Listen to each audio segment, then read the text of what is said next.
All right, thank you, Senators, for the invaluable opportunity to be able to not only stand here in support of this bill, but also the opportunity to fight alongside you for safer campuses that all our nation's students deserve. We live in a country that puts our children at a higher risk of experiencing sexual assault if they attend college than if they don't.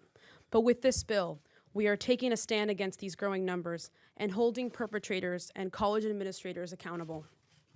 I was a first-generation Latina student attending the University of North Carolina, a top school 800 miles away from my home in Miami, Florida. I was valedictorian from my high school in Little Havana. When I hugged my abuelo and abuela goodbye, prepared to go to my dream school, I never knew what would happen to me there.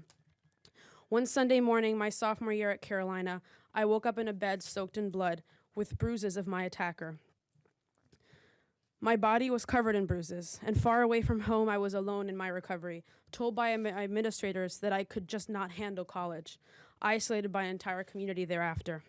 At 20 years old, I was diagnosed with post-traumatic stress disorder and told by the people that I trusted to protect me that I was broken. But that same year, I learned that Title IX and the Clery Act were in place to protect me, and that's what my school was doing wrong. After filing a federal complaint against my institution last year and working with Annie, I helped found End Rape on Campus, an organization through which we have helped file complaints against over a dozen more institutions who are now under investigation and who have betrayed their students. I've learned that our work is far from over.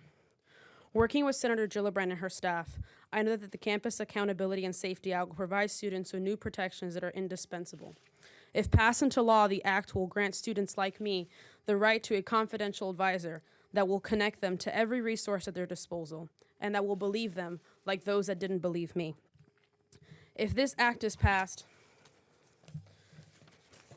survivors will no longer feel pressured to come forward when they are not ready and will be able to file a federal complaint up to 180 days after disaffiliation with their institution, no longer feeling pressured to have to share their story in front of the New York Times for that school to finally listen to them. If the act is passed, survivors will be able to feel more confident in seeking justice, knowing that this act will grant the Department of Education the power to fine institutions appropriately for both the Clery and Title IX violations, rather than allow schools to remain indifferent. And for the first time, if this act is passed, schools must issue a mandatory survey that will highlight the voices of students to allow to see the number of young men and women who are impacted by this epidemic. Our Congress must not hesitate in fighting with us and to help succeed this bill. For every student who will attend college this fall and every year thereafter, we owe them the right to a safe education. And I also want to say to those that do not speak English that will also be impacted by this. Los estudiantes que son latinos son afectados por este problema.